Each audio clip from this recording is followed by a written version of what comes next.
The purpleberry orchards. And a footprint. Inspector, that was absolutely marvelous. Beautifully deduced. With the help of my discrepancy amplifier, of course. Ah, I was waiting for this. Yes, of course. I'm only too eager to cooperate.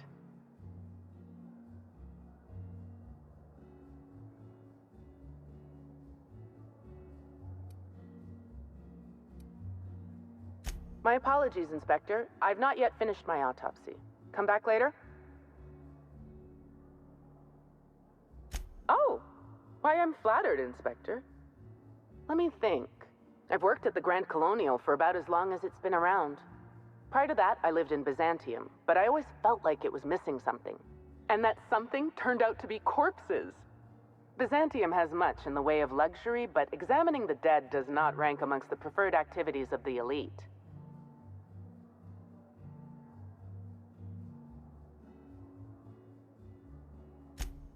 Absolutely. Usually I'm just a medical practitioner, so I almost never get to deal with anything as unique, or as quiet, as a corpse. The most interesting thing I saw prior to this was the back of Mr. Woolrich's throat after he blew out his vocal cords shouting at an attendant. If I weren't here, I'd be back in my quarters, rewatching Byzantium in the spring, or working on my automatic sprat peeler. Oh, good. One of my favorite subjects. Ask away, my dear. Ask away.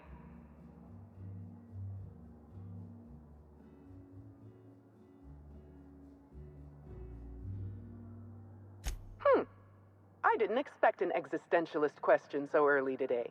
It's a need. Just as sprats feel they must breed, or canids feel they must brutally maul each other, I feel the need to create.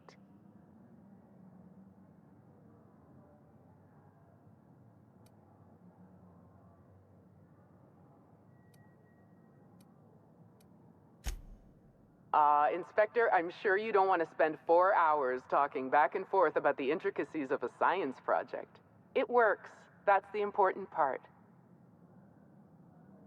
Because you're the inspector. I should think that's rather obvious.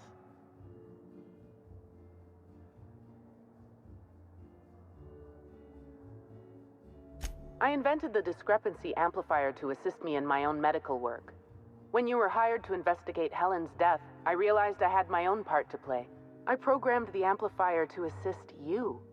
I'm entrusting it to your care because I want to see my invention help a brilliant inspector solve the murder of the century.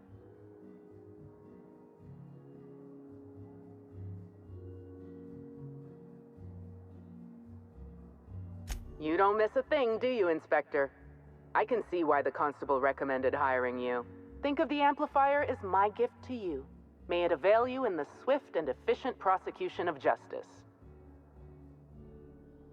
I still have the blueprint and several extra prototypes floating around, but I might recommend you try to be careful with it. Some of the amplifier's internal components are rare, shall we say, and I don't have an indefinite supply. You sure you don't want to know anything else? Oh, all right. We can change the subject.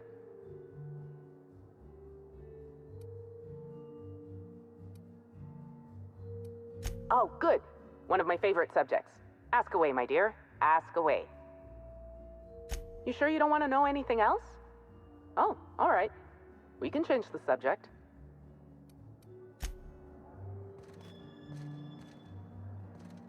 Something I should know?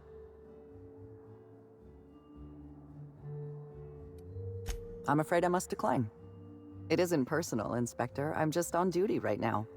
Talk to me later, after you've met with Administrator Ludovico. I'll make time to chat. Are you asking me these questions in an official capacity?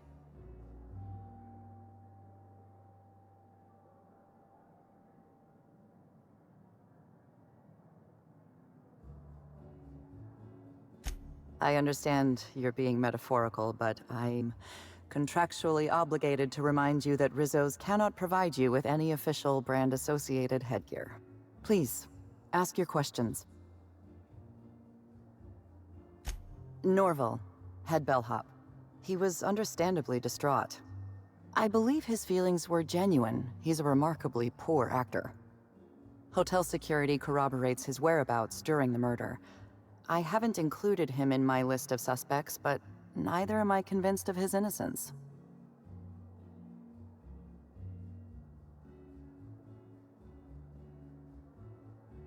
I'm a little suspicious of anyone who enjoys his job as much as Norval. He's also obsessive in his appreciation of Helen's work. Obsessive passion can lead to irrational behavior. It's a fact of modern science.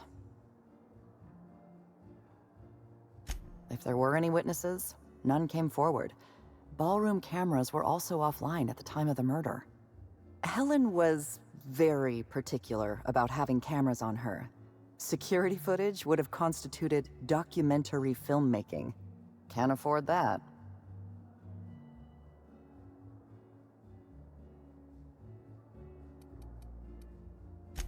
There's no sign of the murder weapon. Whatever it was that killed Helen, the killer took it with them.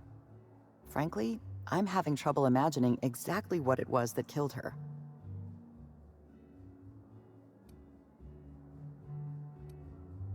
Helen was known to carry her signature weapon, a bespoke handgun known as the Needler. There was no sign of any such weapon on her body. Spencer Woolrich and Bertie Holcomb are officially persons of interest in this investigation. I've mostly ruled out Mr. Woolrich, leaving Bertie Holcomb as my lead suspect. Let me rephrase that. He's your lead suspect. I've been instructed to turn this case over to your capable hands, while I continue to serve as a consultant.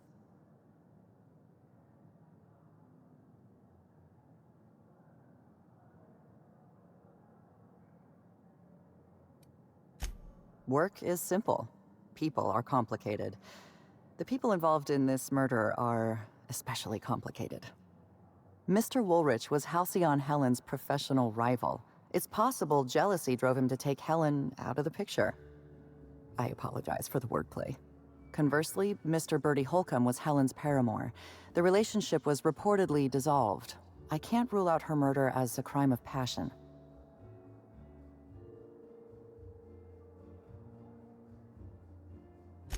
Woolrich thinks of himself as a serious and distinguished actor. He was frequently cast in demeaning roles, while Helen played the charismatic heroine. He has reason to be envious. I considered the possibility that Woolrich killed Helen in order to eliminate a rival and advance his own career. But my reasoning collapsed under closer scrutiny. Woolrich owes his career to Helen's dramas. Her death likely harms his long-term prospects. I'm struggling to determine a motivation for him, so I've largely ruled him out. Mr. Holcomb was in a romantic relationship with Helen. This alone is not enough to make him a lead suspect, but he does play tossball. Black Hole Birdie currently holds the record for most non-consecutive blows to the head. His tendency toward irrational and violent behavior is well documented. Please, ask your questions. Anything else?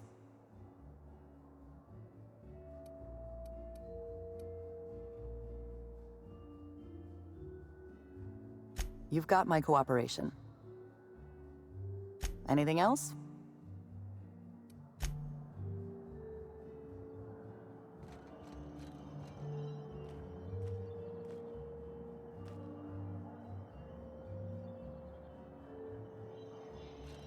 I knew I should have gotten her autograph when I had the chance. Why is everybody staring? Didn't nobody teach them to respect the dead? Oh gosh, is that Miss Helen? Can we see? Welcome to the Grand Colonial.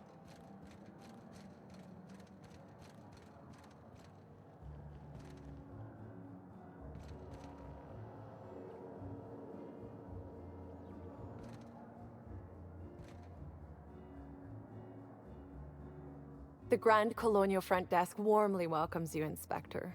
It's a pleasure to see you again. How may I be of assistance to you, Inspector?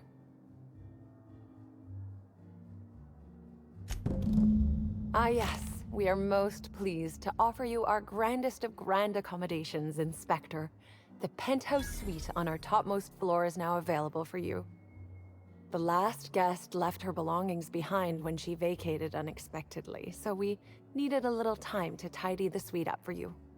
Simply call the elevator in the lobby, and our highly skilled operator will deliver you to your private floor with efficiency and cheer.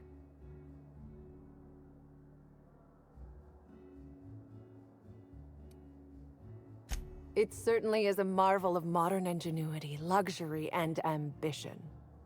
Please, allow me to answer any curiosities you might have about our building and the amenities on offer.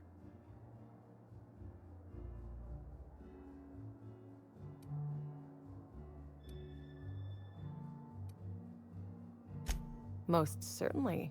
All the important folks can be found in the utmost parts of the hotel. You can hardly walk 3 feet without bumping into a tossball grate or a bored exec. Though maybe don't bump into them. Could be harmful to your health. Twice the size of the next biggest room, and kitted out with any amenity you want, as well as many that you won't. Best to enjoy it while you can, Inspector.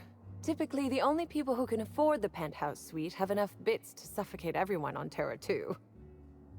Also, please inform me if Woolridge gives you a hard time about getting a better room than his. Don't tell him I said this, but everyone on staff wants to strangle him. Who would be interested in a staff-only area? Most folks never ask about the sewers beneath Rizzo's plant, either.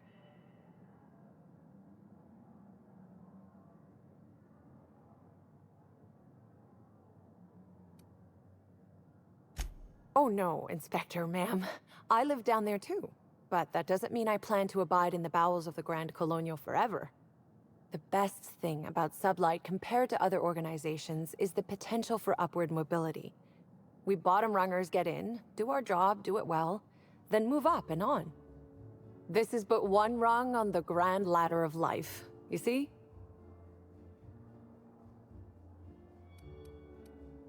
If you're sure.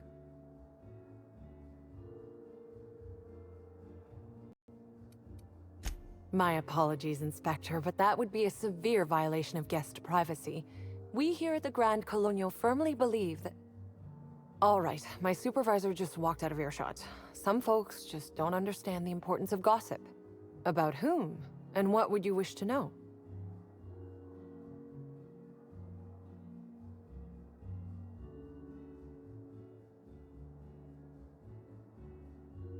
You know, out of everyone here, I probably knew the least about Helen.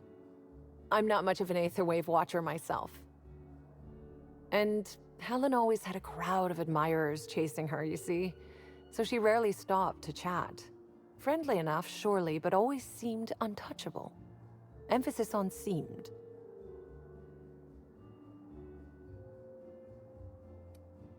Everyone wanted to be around Helen. She could usually be seen alongside Bertie or Woolrich, for obvious reasons. Ah, Bertie. Is he bigger than he is dumb, or dumber than he is big?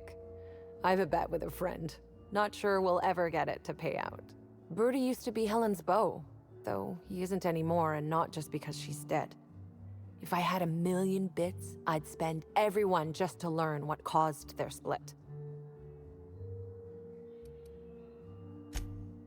Her deal? Not making them. I'd laugh at my own comment, but everyone knows there's no bigger joke than the prophet of profitability herself. Didn't you hear Helen's interview? That woman is the definition of humbuggery. Anyone who gives her the time of day is a right fool. I mean, Spencer Woolrich has taken several of her productivity seminars, and look where it got him. Don't waste your time.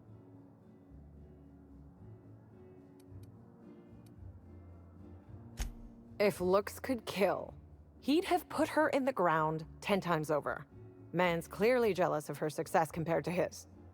See, I'd bet we're the only 2 people thinking about him in all of Eridanos. And I only am because you mentioned his name. If you leave woolly cow milk out, it turns to curds.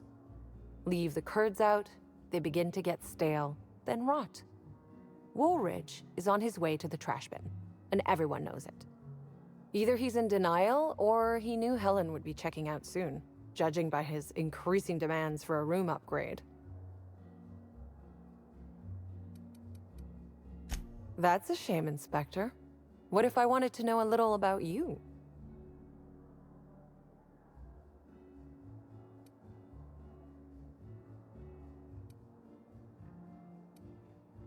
Then I guess we'll have to see if you find Helen's murderer, won't we? Myself, and all of the staff at the Grand Colonial, will be rooting for you, Inspector. I'd love to, Inspector, but I don't really have the authority. Moreover, the guests were promised exclusivity. If I let you up there, I'll never hear the end of it.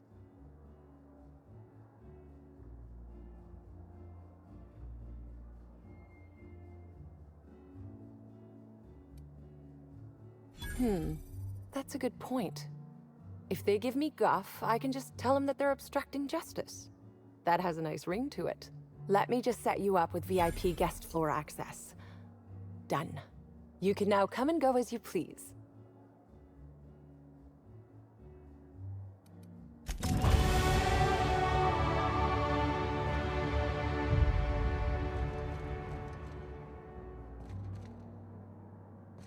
We should try to solve the puzzle hedges in the orchards.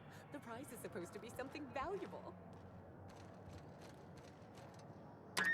Hello there, my inordinately esteemed guest. If my hello were any more earnest, this loudspeaker would explode. What authorized floor can I bring you to? Next stop, the finest seat in the house.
Is this how people in Byzantium live all the time?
Timeline discrepancy detected nearby.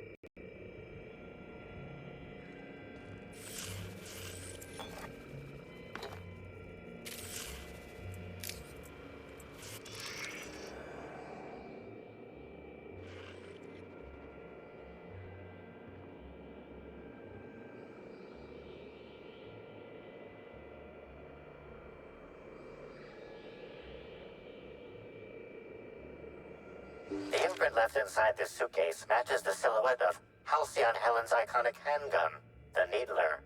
The weapon was recently removed.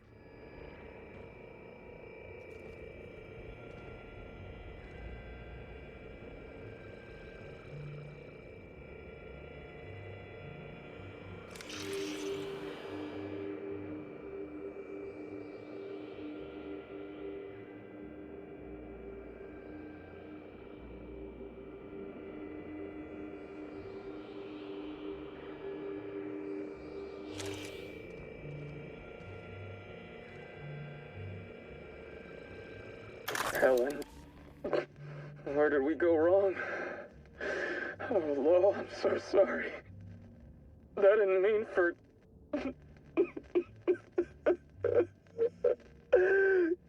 Helen, I love you. I love you so much.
The opulence of this place is stifling.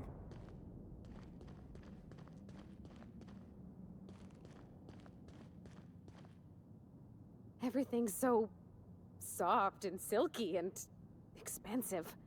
Oh gosh, I hope I don't get any grease stains on the furniture. I do love all the wall space.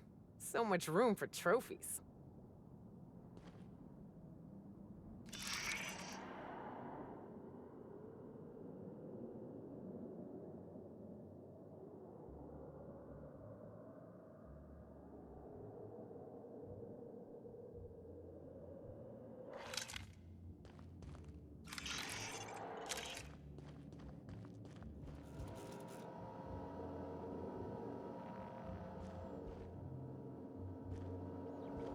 Inspector, I understand you've visited the scene of the crime.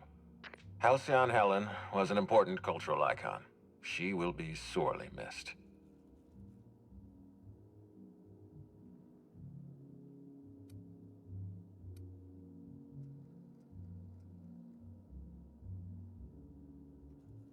Halcyon Helen was more than a character. She was a brand. Her death will now be associated with Rizzo's Spectrum Brown. You understand why that worries me.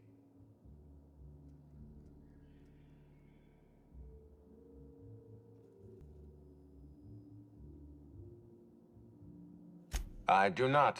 Spacer's Choice has that market cornered. Back to the matter at hand. Tell me about your investigation.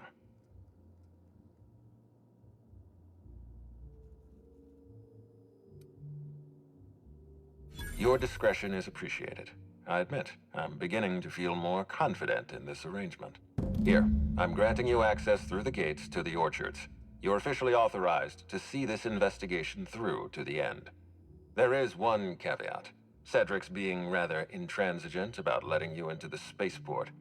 Possibly he's trying to hide something. Possibly he wants to annoy me. Possibly both.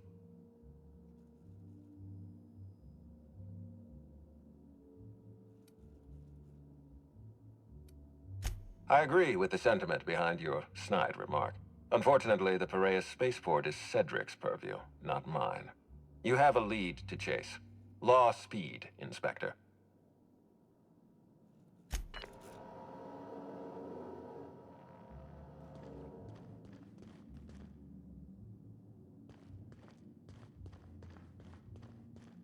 Hi there, Inspector.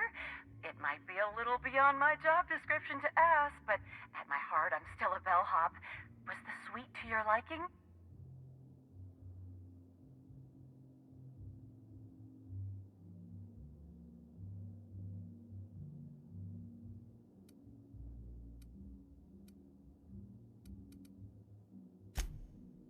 Good. I'm glad. Now, I'd love to bring you to a floor of your choosing.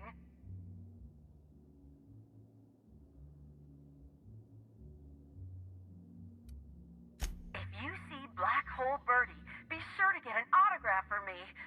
Just joking. I've already got one.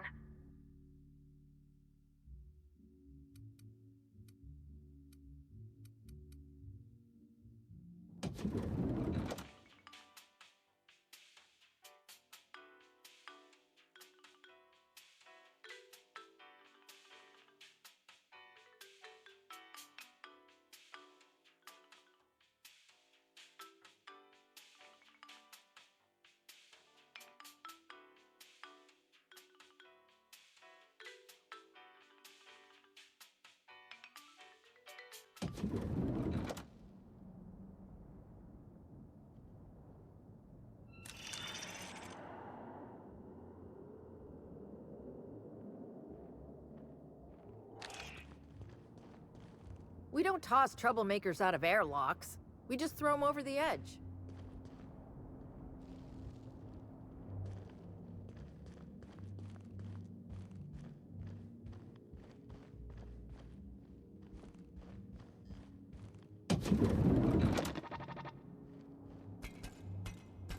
Initiating banter protocol. Now simulating familiar and welcoming demeanor. Burbage 3001 is trained to recognize all board-approved actors. Greetings, fellow star. Your performance in Maverick Johnston's latest drama was memorable. Burbage 3001 is impressed by your performance. My goodness, what emotion. Has your employer considered transferring you to your company's entertainment department? Banter protocol exhausted. Reverting to default behavior. Grieving and despair. Oh, Halcyon Helen. May your atoms be commended to the Aether.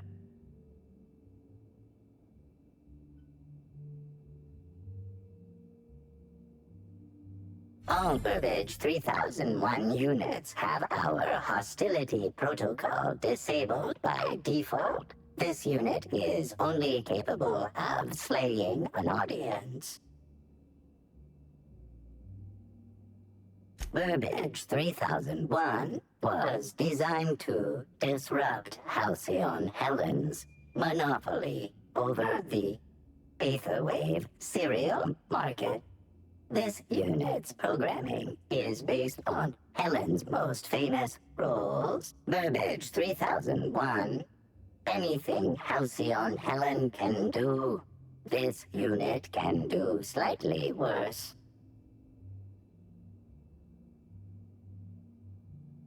This unit has been programmed to simulate existential dread. Watch Burbage 3001 contemplate its mortality in the critically acclaimed drama, Waiting for Results. This unit has not yet completed its grief cycles, randomizing despair tables. Oh, Helen. Is there no justice in the world? Burbage 3001's programming is frequently upgraded to adhere to board-certified standards. The most recent upgrade was performed by Spencer Woolrich. This unit has not yet completed its grief cycles, randomizing despair tables. Oh, Helen, is there no justice in the world?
Reminder, this unit is worth more than your entire extended family.